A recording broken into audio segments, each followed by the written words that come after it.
These kids, and I think round about when I was about 14, the Malcolm X movie came out.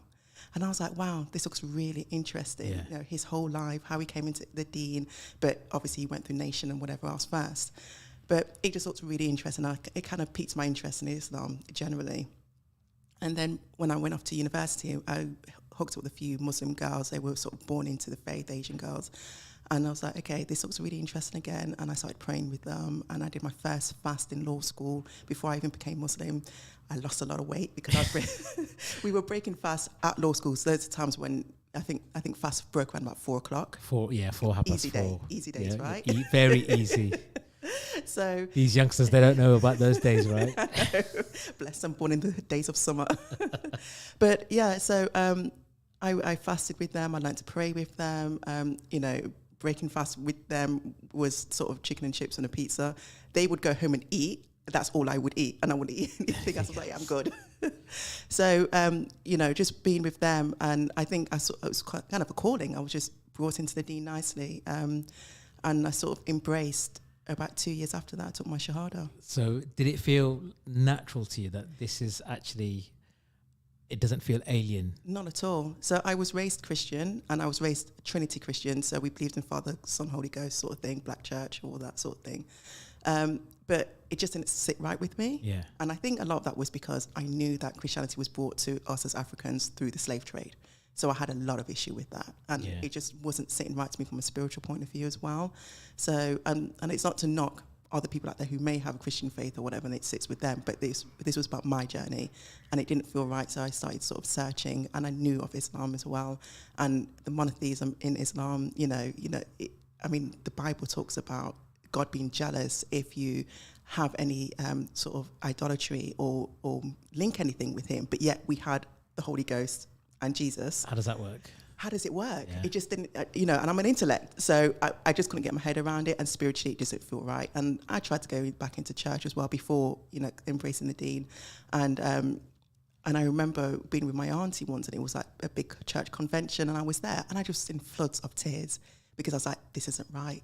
It's not. It's really. Yeah. It just, spiritually, I was just in anguish. What was the reaction of like your family and your closest loved ones? So when I embraced, they were. My family's quite cool. They're just like, yeah, whatever. I think actually when I actually took my Shahada, that was after 9/11. So obviously they were a little bit, interest was a bit more peaked, and they were a little bit more worried about the choices I was making. Radicalized? Have I been radicalized? Things like that. But I've always been my own person, and I've always had very different political views to my family as well. So like my parents, and we would sort of have very long debates, and they thought I was just angry because 18 and early 20s, you come across angry because you can't articulate yourself as well. Right on, sister, all that kind of stuff. Yeah, indeed. But they realised actually I was just like run-of-the-mill everyday Muslim.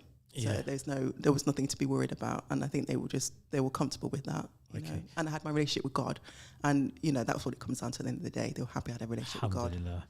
And obviously, like, did you raise eyebrows when people find out you are Muslim, because with the name Gina Richards, and you don't, I've got such a European-centric name.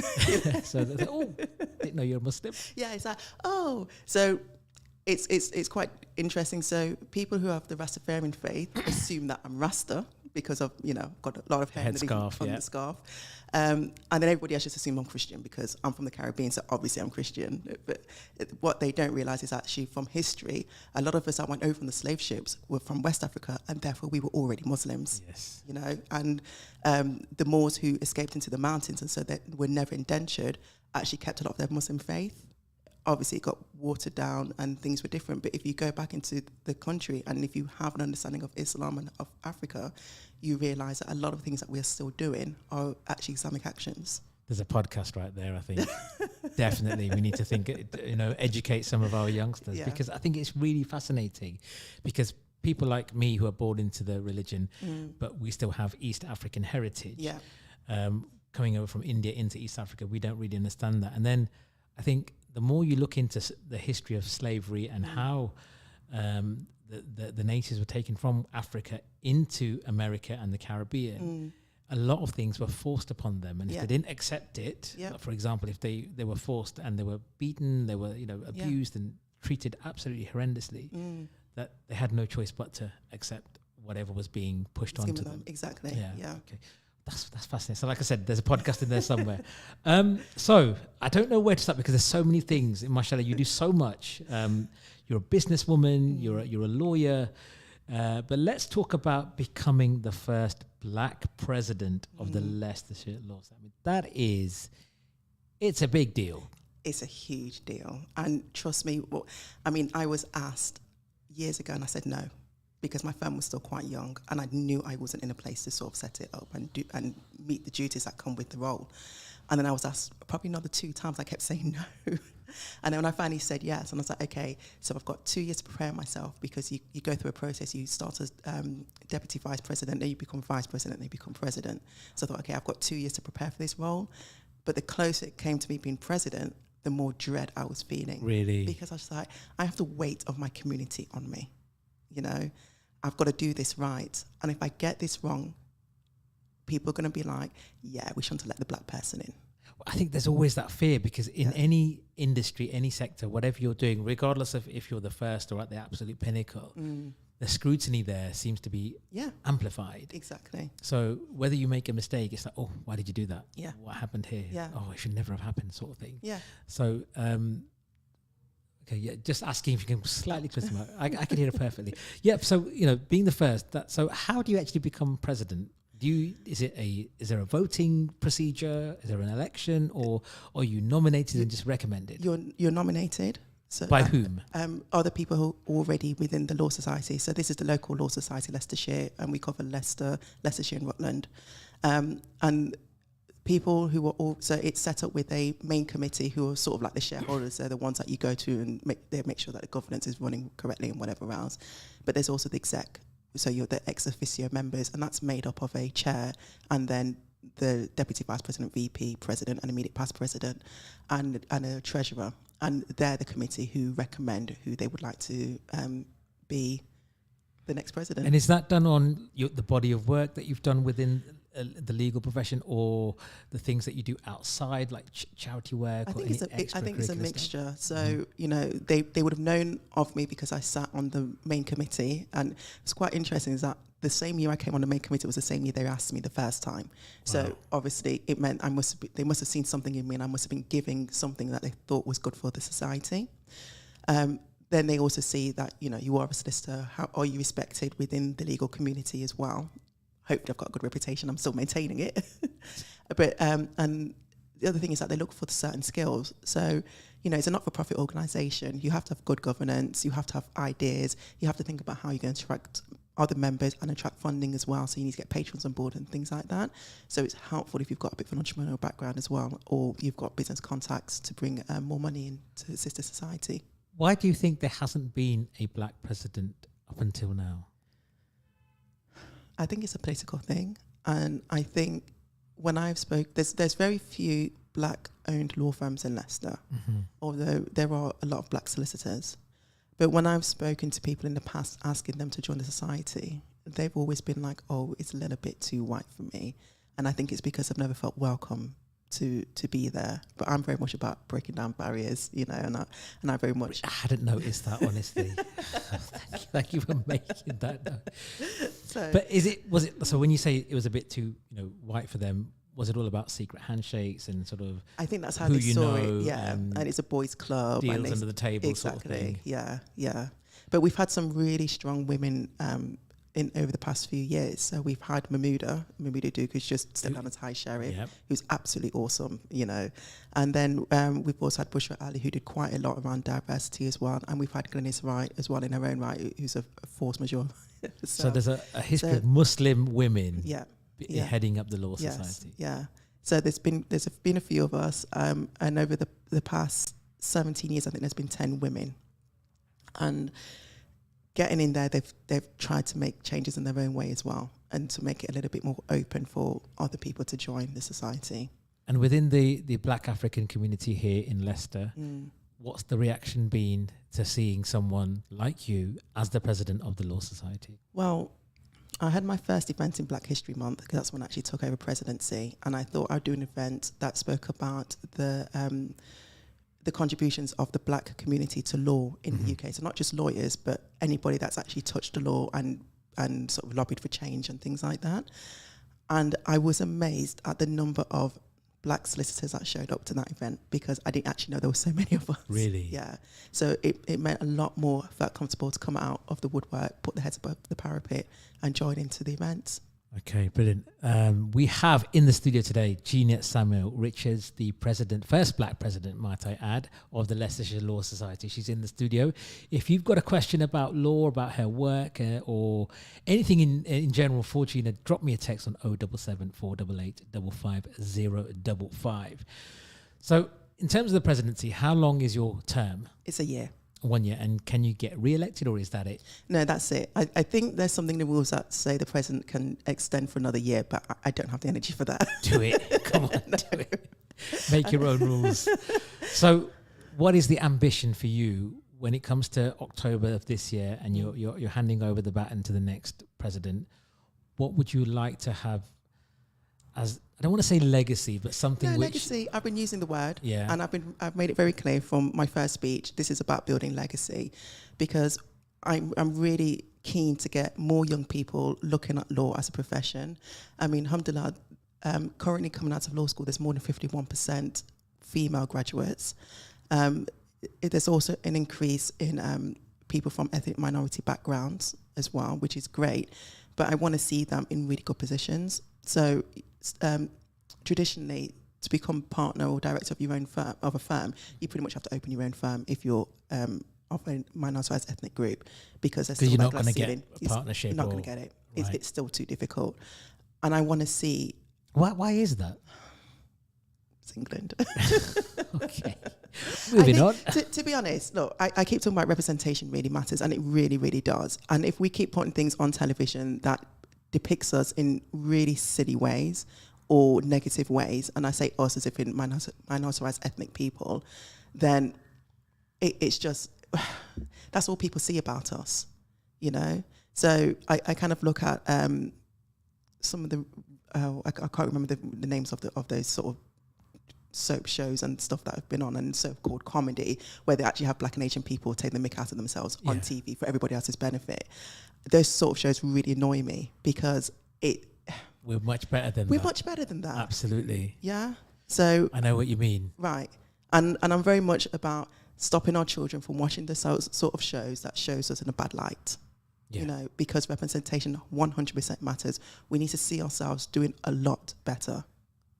So, and if things are on the mainstream media like that and things are on television like that, why would anybody else think anything different to us? If they don't have friends from the black and Asian background, why would they know anything better than who we are, than what they see on television? Okay. So when you already got that bias, why would they then go, well, actually, I know you graduated with a 2-1 or a first, so you must be intelligent. They're not going to think that. They're going to think you're a buffoon, you know, or a criminal or whatever it is that they... But this goes back to having to always work twice as hard just to prove yourself in whatever you do. Yeah. And I've experienced it when I was working in the NHS. This is the thing that really frustrates me, personally speaking, is whenever I get a job where I'm moving up, I'm always left thinking, am I good enough? Have I got the job on my merit? Yeah. Or am I here because I tick a box or I tick a few boxes? How do you balance that, or how do you get that out of your mind? You kind of just have to, because you're there to do a job and you want to do it to the best of your ability, and you want to do it in a way that at the end of the day, when you go to bed, you can feel proud about what you've done and what you have achieved. And it doesn't matter what other people think or say about you. You want to know within your soul that you've done the right thing and done everything with, integrity and honesty. Okay. Being where you are right now, you're, mashallah, you've got your own law firm, you've got all these great positions and titles, but the reality is it's not been an easy journey. And you speak quite a lot about that in the talks that you do. Recently, you were on the cover of She Inspires magazine, a magazine dedicated to women in business. Yes. And you talk about not taking no for an answer. Yep. Breaking down barriers. And alhamdulillah, I'm so proud that we've had so many sisters come on this program specifically who've been in positions like you where they've had to break down barriers and are the first of type in that role. Yeah. It seems to me that you've got this real desire and ambition that even if you weren't a lawyer, you'd be wanting to do something to make a real change in society. Yes. Yeah. What is it that drives you to make a change other than the obvious? You know, we all deal with certain obstacles and barriers, but knowing you in the way that I do as a friend as well, but there's this real, no, I want to make a difference and I'm going to give as much of myself as I can to make sure I do that. It's mainly for the people that are going to follow you, right? Yeah. Is that right? It is. I believe in justice, and I've always believed, even as a small child, I've always seen right and wrong, and I've always been very much sticking up for the person, you know, sticking up for whoever's in trouble, and it's ingrained in me. And then there's a thing in the Quran which talks about the fact that as human beings on this earth, we are the guardians of this earth. So we have to act in the right type of way. And that really does drive me. And I always look at something, I'm like, we can do better here. We can be better here. So let's do that. And let's try and do that together. And what do you think are the biggest societal challenges that we have in trying to achieve that change? Because there's lots of little divisions and things that stop that harmonization of achieving those goals. I think there's a few things. And I kind of feel like there's a game being played. So there's a game set up by the people who've always been in very well-off positions, who want to maintain those positions. Systemic. So they will use the language and they will introduce the laws or whatever it might be, and they will do things in a way to cause disharmony for everybody else. And then we end up playing this game of identity politics. Now, back in like the 60s, 70s and 80s, you know, people that looked like me and you were all politically black, and we banded together to make this place as good as it could get for us and to try to make it better for our children coming up. And I think then we were separated, and, you know, things were dished out. Certain people given an element of power, other people, you know, the communities were segregated. And I do think that's now on a massive global scale. So when you look at social media, instead of us all going, we're politically black or whatever term is that you want to use, and we need to, you know, introduce justice into this world, and we need to work together to do that, we're now all playing that identity athletic sort of Olympics on who's worse off because of their sex, gender, or sexual orientation, colour of their skin, nationality and things like that. And we're also caught up in this identity politics that we've forgotten why it all started in the first place and what it is that we're actually trying to strive for. And we've seen that recently play out with the debate around Ukrainian refugees versus those who are coming across in a boat on the channel.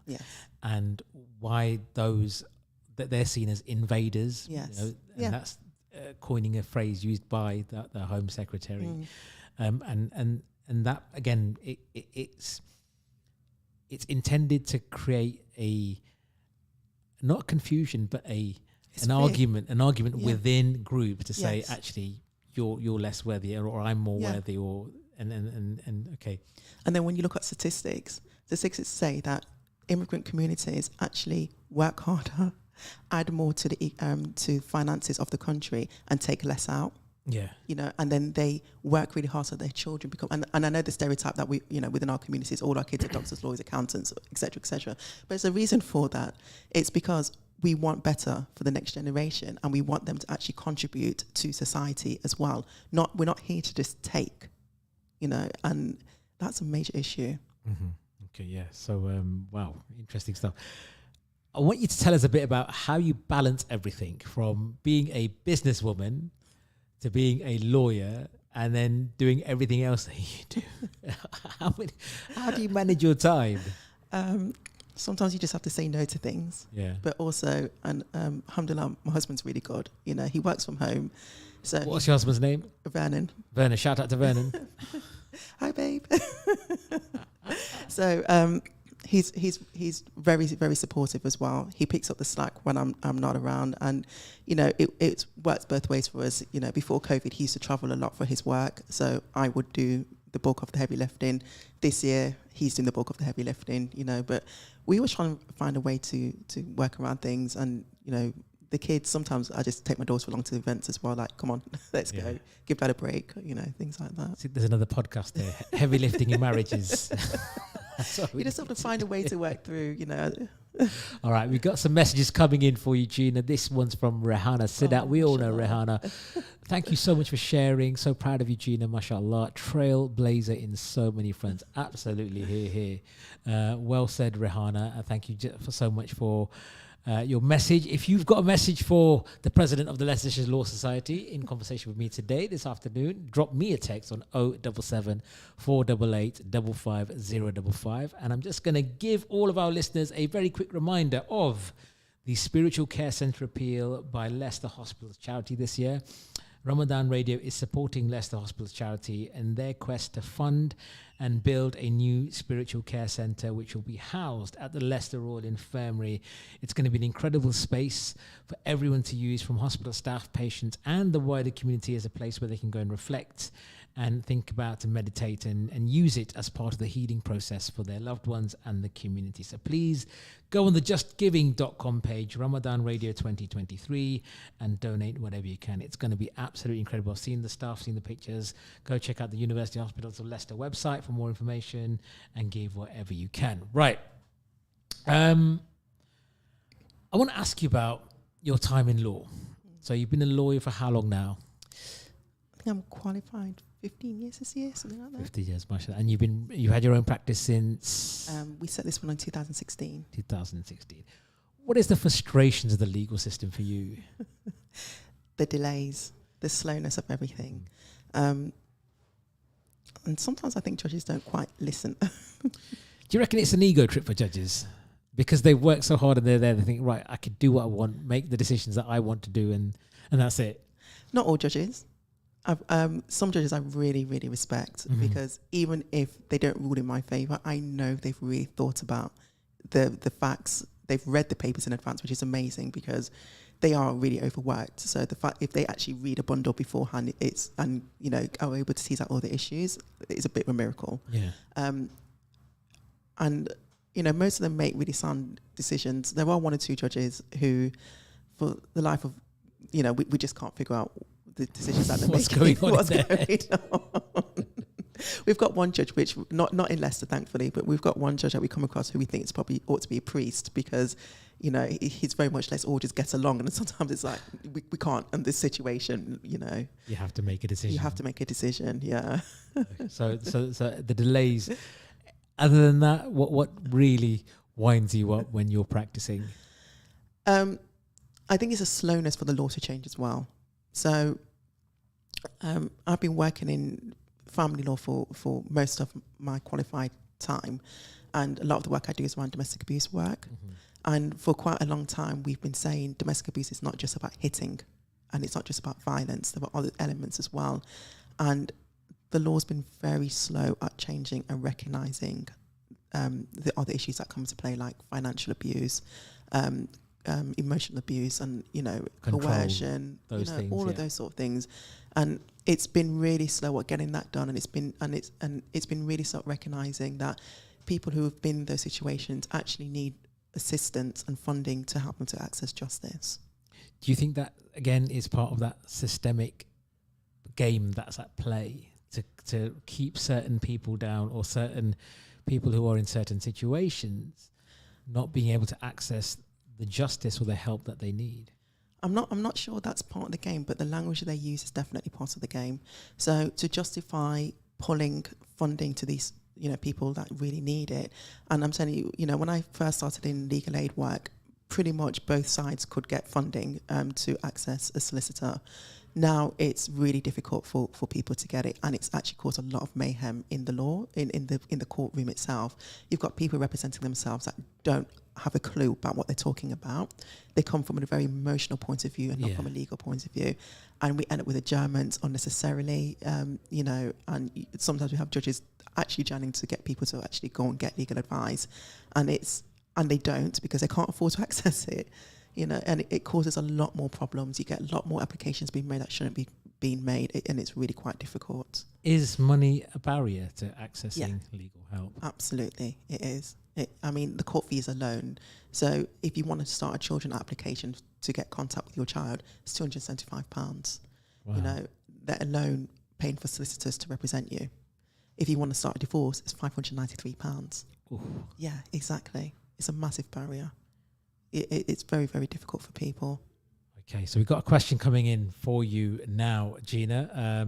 Brother Shokat is saying, inspiring story, mashallah. What advice would you give to my daughter who wishes to pursue a career in humanitarian law? Also appreciate media bias representation, but isn't it important to share humour to break down barriers? Humour, yes, but it depends on how it's done. Yes, context. Context.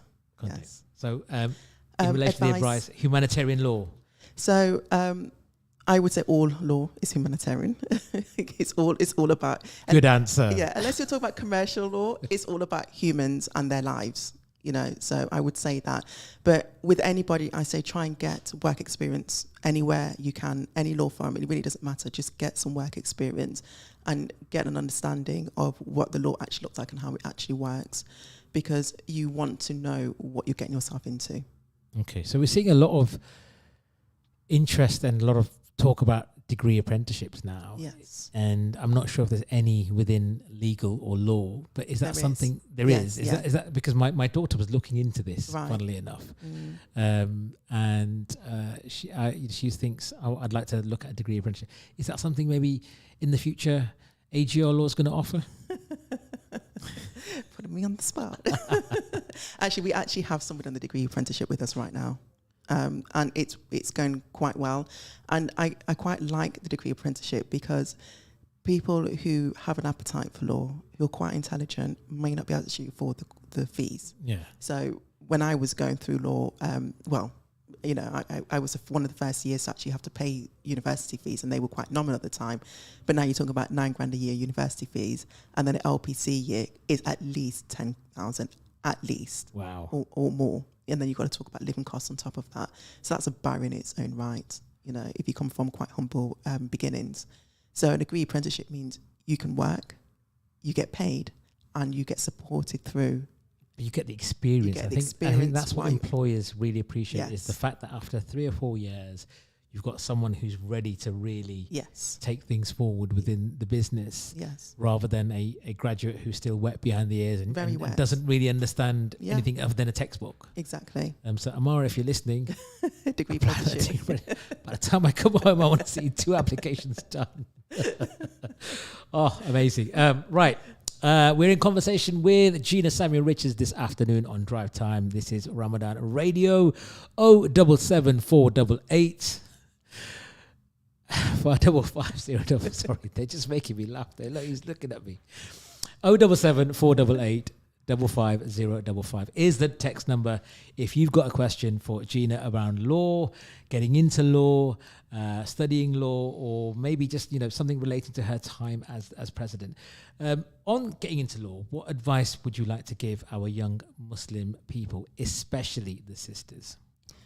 Do it. First and foremost, just do it. I mean, as I said, get that work experience as early as you can. You can get work experience from when you're doing your GCSEs. Mm-hmm. You get a week in a law firm. I know LBC does a lot of arrangements, and we have people coming quite regular via LBC. If you know someone, you can just try and approach them directly for work experience as well. But make sure it's something that you want to do, because studying, and especially studying law, it's not easy. There was a lot of reading hours. There's a lot of commitment. And if you have to go through a degree route, it's quite a lot of money to spend as well. So get your work experience as early as you can and decide if it's something that you really do want to do. But I would absolutely recommend sisters going into law. We need that representation in law. We need people who understand our community and can see things for what they really are. I mean, a lot of times when people who might be going to an English person who doesn't understand anything about Islam whatsoever, but you're talking about some of the intricacies of the way that Islamic law touches English law, or the way that they live, has an impact. You want someone that can have that understanding as well, but also tell you what English law actually says in that respect as well. That's an interesting point you make. Do you think there is sometimes I don't want to say a lack of willingness to work just as hard when they're dealing with a community they might not be familiar with, but do people that you've come across think, well, I don't really understand this community, I don't understand this religion, this way of life, so therefore, so it just gets missed. I'm just going to see it through my lens, yes, and then apply what I think is going to be. Indeed, yeah. And you talked about other sisters that we have, Mahmouda Duke, incredible, Shah Sharif of Leicester, Bushra, yourself. We've got Sister Zainab as well. What is that number increasing now? Is that representation becoming more real? I don't know what the ethnic breakdown mix is, but I can say when I went to the DMU graduation, sort of beginning of February, I think it was, middle of February, there were a lot of ethnic minoritized people graduating in law and in business school. I mean, there were hundreds of them, and it was amazing. I was so proud to see it. But then my question is, where are they? They're not applying to my firm. Are they applying in Leicester at all, or is Leicester actually losing that talent? And I'm really big around that as well as part of my legacy with the Law Society.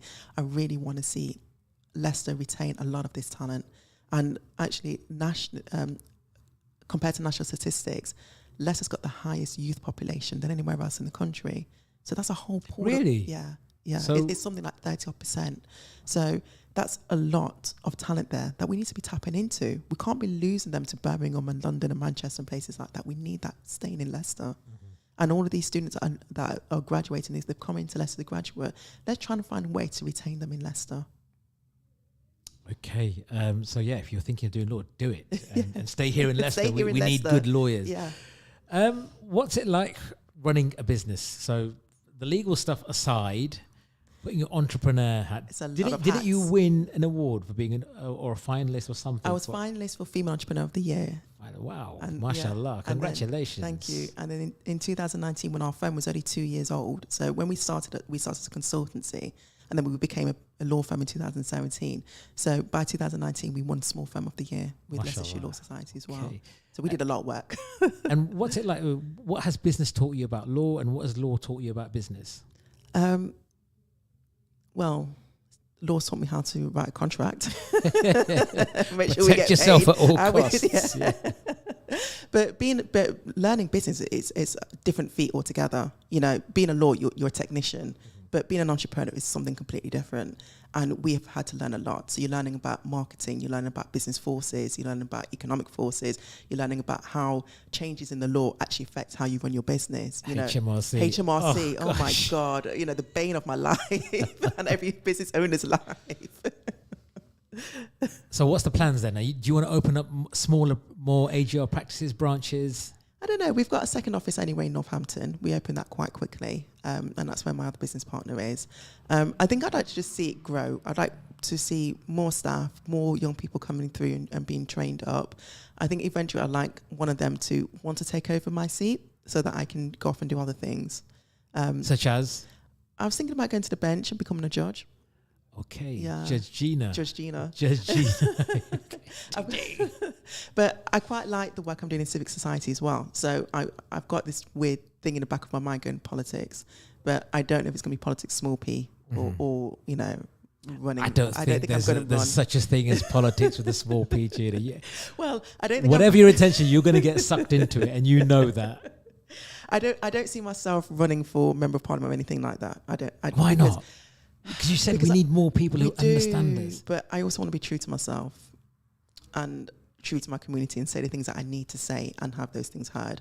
And I feel like as an MP there are certain constraints that go into play.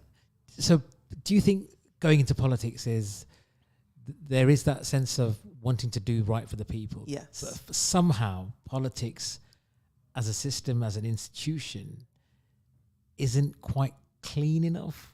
And yeah, I mean, let's just look at the last 2 or 3 years of the Tory government and the things that individuals have said within the Tory government. So you've got Nadeem Sawawi going into cabinet, singing Boris Johnson's praises, and within a few hours telling Boris Johnson that he needs to leave and things like that. So for me, there's a game that gets played, and it's a bit duplicitous, and I don't want to end up in that system that says to get ahead, to get in a good position, to make toe a the change, party line. You've got to toe the party line, or you've got to play these sort of games. That's too difficult, I think. Yeah. Okay. Well, hopefully, you change your mind, because like I said, we do need, mashallah, incredible sisters like yourself who are so articulate, eloquent, and intellectual. And that's the key thing, the intellectual. Do you think sometimes our community is just looked down upon as not being intellectual enough? Yeah, but then it goes back to that whole thing about representation, doesn't it? And I mean, I sort of think the way that history is taught has been difficult, and I think it's been hard on all of us, not just those of us from minoritized ethnic backgrounds, but actually English people as well, because they've been told a story. They've been told a story that black folks' history only started at the beginning of slavery, and they've been told a story that Asian folk history only started with the Raj, and they've never been able to look beyond that. And all they see is, Britain went over and civilized all these nations, not actually plundered and took all its wealth. And pillaged. Pillaged and left it destitute, I mean, I've been listening to this really great podcast called Empire. And Is that the Jeremy Paxman? No. It's, I can't remember her name now. There's somebody called Darimpour. There's two of them. I can't remember. Empire, though. Empire is a really great podcast, but it looks at the whole of the Asian world, and it looks at Afghanistan, it looks at the Ottomans, it looks at all of that, and it talks about how things have changed in those times over how many hundreds of years, and the reasons why those sort of things have changed. But it talks about the British being in India and the devastating work that they did over there, and things like that. And I just kind of think that if people could see beyond the British Empire, they'd have a better understanding of people that look like me and you. I think that's and of their own history as well. And they'll actually realise that all our histories have been interlinked for way back when, thousands of years we go back. I think that the challenge is the romantic nature of the British Empire and the way it's viewed, the introspection and the rose-tinted glasses that is applied on that everyone was happy under the empire. I don't quite think that's correct. But, all right, okay. I want to talk a bit about, you've got 6 months left. Is it 6 months left of your presidential term? What are you planning within the next 6 months? Are you allowed to share with us what's coming up? So we have the awards, which is the really big event where we recognise the best and excellent in the legal community within Leicestershire and Rutland. So that's happening in May. And then we have the usual sort of summer garden parties. But what I'm also trying to do is have another charity event on, because I'm trying to raise funds for all our 3 charities. So I'm supporting a young people's charity Focus. I'm supporting a women's charity trying to get women and young girls out of poverty via Cynthia's Trust. And I'm also supporting Sickle Cell Society as well, which is the only national charity. It's only one charity in the whole of the UK, and it's a national charity talking about and raising awareness of sickle cell and how it affects our communities as well. So I'm hoping to have a really big charity event on for that to raise as much funds as possible. And then there'll be a few business networking as well. Okay, well, good luck with that, inshallah. Thank you. Keep us posted on how that goes. I want to talk a bit about your own personal heroes. So people that you looked up to. You mentioned the Malcolm X film at the beginning, but aside from that, who were your legal examples that you looked up to when you were studying, or just in general? Yeah, they're all fictional. Okay, we can do that. So, well, real life hero would have been Lord Denning, because when he was alive, he was doing quite a lot to try to change the way that the law was progressing, and the way solicitors interacted in court and things like that. But everybody else was quite fictional. So there was Judge John Dean. I don't remember that. I think that was in the 90s, and he was a very maverick judge. I mean, he did things that nobody would get away with, in real life. But it was very much like looking at the facts and going, this is what should happen, so this is what I'm going to make happen. And he was a quite high court judge. So I just thought he was great. And I was like, one day that's a judge I'm going to be. Okay, brilliant. And if there's one law you could change or one law you could introduce right now, what would it be? I think it's going to be more of a regulation, and it's legal aid. We need legal aid back in the system. It needs to be Is that what the barristers were going on strike for? So just very, very quickly, we've got a couple of minutes left. Yeah. But, so legal aid is basically the public funds that help people to access law. And there's very limited of it left. If you're in family law and you've got a children matter case, if you're a victim of domestic violence, you might be able to access legal aid. But it's so restricted funding now. And I would say that we need to increase it again because there's too many people trying to get through the legal system who are not trained to do so. They touch the law once in their lives and it's really big cases and they're struggling. We need it back. We need an increase in it, definitely. Okay, so legal aid, that's the one thing that you'd like to improve in terms of funding and access to. We've got a minute and a half left, so very quickly, the final word to you, Gina. What would you like to tell our listeners?